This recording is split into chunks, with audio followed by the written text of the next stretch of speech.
ಕಥಾಲೋಕ YouTube ಚಾನೆಲ್ಗೆ ಸ್ವಾಗತ. Prepaid ಮರಣ. ಪುಣೆಯ ಒಂದು ದೊಡ್ಡ ಸ್ಮಶಾನದಲ್ಲಿ ಮಧ್ಯಾಹ್ನ 3 ಗಂಟೆ ಆಗಿತ್ತು. ರೋಹನ್, ವಯಸ್ಸು 35 ವರ್ಷ, ಅಮೆರಿಕಾದ ಒಂದು ದೊಡ್ಡ ಸಾಫ್ಟ್ವೇರ್ ಕಂಪನಿಯಲ್ಲಿ ವೈಸ್ ಪ್ರೆಸಿಡೆಂಟ್ ಆಗಿದ್ದ. ಇತ್ತೀಚೆಗಷ್ಟೇ ವಿಮಾನದಿಂದ ಇಳಿದು ನೇರವಾಗಿ ಸ್ಮಶಾನಕ್ಕೆ ಬಂದಿದ್ದ. ಅವನ ತಂದೆ ಸದಾಶಿವರಾವ್, ವಯಸ್ಸು 75 ವರ್ಷ, ನಿನ್ನೆ ರಾತ್ರಿ ನಿಧನರಾಗಿದ್ರು. ರೋಹನ್ನ ಕೈಯಲ್ಲಿ ದುಬಾರಿ ಲ್ಯಾಪ್ಟಾಪ್ ಬ್ಯಾಗ್ ಮತ್ತು ಕಣ್ಣಿನ ಮೇಲೆ ರೇಬ್ಯಾಂಡ್ ಚಶ್ಮಾ. ಅವನಿಗೆ ಬೆವರು ಬರುತ್ತಿತ್ತು ಮತ್ತು ಅವನು ಮರುಮರುಗಿಯಾಗಿ ಗಡಿಯಾರ ನೋಡುತ್ತಿದ್ದ. ಅಲ್ಲಿ ಮೋಕ್ಷ ಇವೆಂಟ್ ಮ್ಯಾನೇಜ್ಮೆಂಟ್ ಅಂದ್ರೆ ಅಂತ್ಯಕ್ರಿಯೆ ಮಾಡುವ ಏಜೆನ್ಸಿಯ ಉದ್ಯೋಗಿ ಸುಮಿತ್ ನಿಂತಿದ್ದ. ಸುಮಿತ್ ಎಲ್ಲಾ ಸಿದ್ಧತೆ ಮಾಡಿದ್ದ. ಕಟ್ಟಿಗೆಗಳನ್ನು ಜೋಡಿಸಿದ್ದ, ಪಂಡಿತರನ್ನು ಕರೆಸಿದ್ದ, ಸದಾಶಿವರಾವ್ ಅವರ ಪಾರ್ಥಿವ ದೇಹವನ್ನು ಸ್ನಾನ ಮಾಡಿಸಿ ಸಿದ್ಧಪಡಿಸಿದ್ದ. ರೋಹನ್ ಬಂದನು. ತಂದೆಯ ಮುಖದ ಕಡೆ ಒಂದು ನೋಟ ಹಾಕಿದ. ಕಣ್ಣಿನಿಂದ 1-2 ಕಣ್ಣೀರು ಬಿದ್ದವು. ಅವನು ಸುಮಿತ್ತನ್ನು ಕೇಳಿದ, ಮಿಸ್ಟರ್ ಸುಮಿತ್, ಎಲ್ಲ ಸಿದ್ಧವಾಗಿದೆನಾ? ನನಗೆ ಸಂಜೆ 6 ಗಂಟೆಯ ರಿಟರ್ನ್ ಫ್ಲೈಟ್ ಹಿಡಿಯಬೇಕು. ನಾಳೆ ನನಗೆ ಬಹಳ ಮುಖ್ಯ ಮೀಟಿಂಗ್ ಇದೆ. ದಯವಿಟ್ಟು ಬೇಗ ಮಾಡಿಸಿ. ಸುಮಿತ್ಗೆ ಆಶ್ಚರ್ಯವಾಯಿತು. ಈ ಮಗನನ್ನು ಸಾಕಿ ಬೆಳೆಸಿದ ತಂದೆಯ ಚಿತೆಯ ಬಳಿಯಲ್ಲಿ ನಿಲ್ಲಲು ಈ ಮಗನಿಗೆ 3 ಗಂಟೆಯೂ ಇರಲಿಲ್ಲವೇ? ಸುಮಿತ್ ಶಾಂತವಾಗಿ ತಲೆಯಾಡಿಸಿದ. ವಿಧಿ ಪೂರ್ಣವಾಯಿತು. ರೋಹನ್ ಮುಖಾಗ್ನಿ ನೀಡಿದ. ಹೊಗೆ ಆಕಾಶಕ್ಕೇರಿತು. ರೋಹನ್ ಸುಮಿತ್ತನ್ನು ಬದಿಗೆ ಕರೆದು ಚೆಕ್ ಬುಕ್ ತೆಗೆದನು. ಸುಮಿತ್, ಧನ್ಯವಾದಗಳು. ನೀವು ಚೆನ್ನಾಗಿ ವ್ಯವಸ್ಥೆ ಮಾಡಿದ್ದೀರಿ. ನಿಮ್ಮ ಬಿಲ್ ಎಷ್ಟು? 50,000, 1 ಲಕ್ಷ? ರಾಶಿ ಹೇಳಿ. ಈಗಲೇ ಚೆಕ್ ಕೊಡುತ್ತೇನೆ. ನಾನು ಮತ್ತೆ ಬರಲು ಸಾಧ್ಯವಾಗುವುದಿಲ್ಲ. ಅಸ್ಥಿ ವಿಸರ್ಜನೆಯನ್ನು ನೀವೇ ಮಾಡಿಸಿ. ಸುಮಿತ್ ರೋಹನ್ ಕಡೆ ನೋಡಿದ. ಅವನ ಮುಖದಲ್ಲಿ ವಿಚಿತ್ರ ನಗು. ಅವನು ಜೇಬಿನಿಂದ ಹಳೆಯ ಫೈಲ್ ತೆಗೆದು ರೋಹನ್ ಕೈಗೆ ಕೊಟ್ಟನು. ಸರ್, ಬಿಲ್ ಕೊಡುವ ಅವಶ್ಯಕತೆ ಇಲ್ಲ. ನಿಮ್ಮ ಬಿಲ್ ಪೇಯ್ಡ್ ಆಗಿದೆ. ರೋಹನ್ ಬೆಚ್ಚಿಬಿದ್ದ. ಪೇಯ್ಡ್? ಯಾರು ಹಣ ಕೊಟ್ಟರು? ನನ್ನ ಚಿಕ್ಕಪ್ಪನ? ಸುಮಿತ್ ಹೇಳಿದ, ಇಲ್ಲ ಸರ್, 5 ವರ್ಷಗಳ ಹಿಂದೆ ಸದಾಶಿವರಾವ್ಜಿ, ನಿಮ್ಮ ತಂದೆ, ನಮ್ಮ ಕಚೇರಿಗೆ ಬಂದಿದ್ದರು. ಅವರು ತುಂಬಾ ಅಸ್ವಸ್ಥರಾಗಿದ್ದರು. ಸರಿಯಾಗಿ ನಡೆಯಲೂ ಆಗುತ್ತಿರಲಿಲ್ಲ.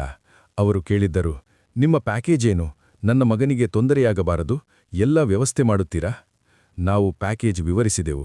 ಅವರು ಅದೇ ದಿನ 50,000 ರು ಮುಂಗಡವಾಗಿ ಜಮಾ ಮಾಡಿದರು ಮತ್ತು ಈ ಚೀಟಿ ನನಗೆ ನೀಡಿ ಹೇಳಿದರು, ನನ್ನ ಮಗ ಬಂದರೆ ಅವನಿಗೆ ಇದನ್ನು ಕೊಡಿ. ಅವನು ಬರಲಾರದೇ ಇದ್ದರೆ ನೀವು ನನ್ನ ಅಂತ್ಯಕ್ರಿಯೆ ಮಾಡಿ. ಸುಮಿತ್ ಆ ಚೀಟಿಯನ್ನು ರೋಹನ್ಗೆ ನೀಡಿದನು. ರೋಹನ್ ಕಂಪಿಸುವ ಕೈಗಳಿಂದ ಚೀಟಿ ತೆರೆದ. ಅದರೊಳಗೆ ಸದಾಶಿವರಾವ್ ಅವರ ಕಂಪಿಸುವ ಅಕ್ಷರಗಳಲ್ಲಿ ಬರೆಯಲಾಗಿತ್ತು, ಪ್ರಿಯ ರೋಹನ್, ಮಗನೇ, ನೀನು ತುಂಬಾ ವ್ಯಸ್ತನಾಗಿದ್ದೀ ಎಂದು ನನಗೆ ಗೊತ್ತು. ಅಮೆರಿಕಾದಲ್ಲಿ ನಿನಗೆ ಉಸಿರಾಡಲು ಸಹ ಸಮಯ ಸಿಗುವುದಿಲ್ಲ. ನನ್ನ ಮರಣದ ಸುದ್ದಿ ಕೇಳಿ ನಿನಗೆ ಚಿಂತೆಯಾಗುತ್ತದೆ ಎಂದು ನನಗೆ ತಿಳಿದಿದೆ. ರಜೆ ಸಿಗುತ್ತದೆಯೇ? ಟಿಕೆಟ್ ಸಿಗುತ್ತದೆಯೇ? ಮೀಟಿಂಗ್ ಏನಾಗುತ್ತದೆ? ಈ ಪ್ರಶ್ನೆಗಳು ನಿನ್ನ ಮನಸ್ಸಿನಲ್ಲಿ ಬರುತ್ತದೆ. ಮಗನೇ, ನಿನ್ನ ಸಮಯ ಮತ್ತು ನಿನ್ನ ವೃತ್ತಿ ಬಹಳ ಮುಖ್ಯ.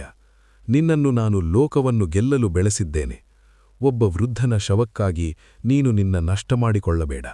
ಆದ್ದರಿಂದ ನಾನು ನನ್ನ ಮರಣದ ವ್ಯವಸ್ಥೆಯನ್ನು ಮುಂಚಿತವಾಗಿ ಮಾಡಿಕೊಂಡಿದ್ದೇನೆ. ಏಜೆನ್ಸಿಗೆ ಹಣ ಕೊಟ್ಟಿದ್ದೇನೆ. ಅವರು ಎಲ್ಲವನ್ನೂ ನೋಡಿಕೊಳ್ಳುತ್ತಾರೆ. ನೀನು ಬರಬಲ್ಲೆ ಎಂದರೆ ಸಂತೋಷ. ಬರಲಾರದೇ ಇದ್ದರೂ ನನಗೆ ಯಾವುದೇ ದೂರಿಲ್ಲ.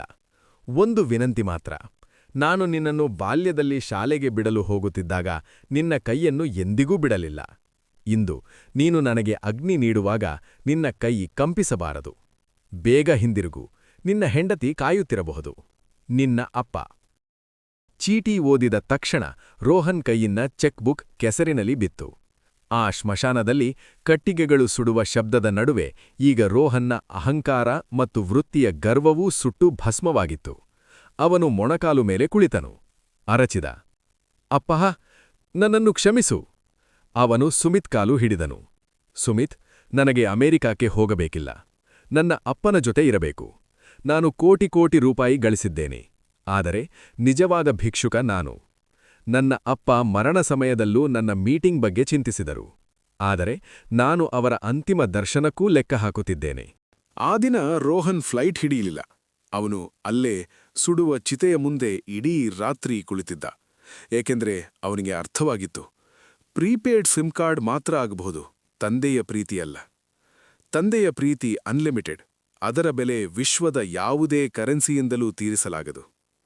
ನೀವು ಜಗತ್ತಿನಲ್ಲಿ ಎಷ್ಟು ದೊಡ್ಡವರಾದರೂ ಎಷ್ಟು ಹಣ ಗಳಿಸಿದರು, ನಿಮ್ಮ ಬಾಲ್ಯವನ್ನು ಸುಂದರಗೊಳಿಸಿದ ತಾಯಿ ತಂದೆಯರ ಅಂತಿಮ ಪ್ರಯಾಣದಲ್ಲಿ ಜೊತೆ ನಿಲ್ಲುವುದನ್ನು ಎಂದಿಗೂ ಬಿಡಬೇಡಿ.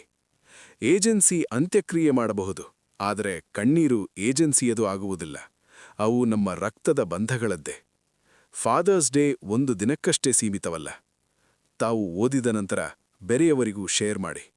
ಇಂದಿನ ಯುಗದ ಕಥೆ ಇಷ್ಟವಾದಲ್ಲಿ ಲೈಕ್, ಶೇರ್, ಸಬ್ಸ್ಕ್ರೈಬ್ ಮಾಡಿ. ಧನ್ಯವಾದಗಳು.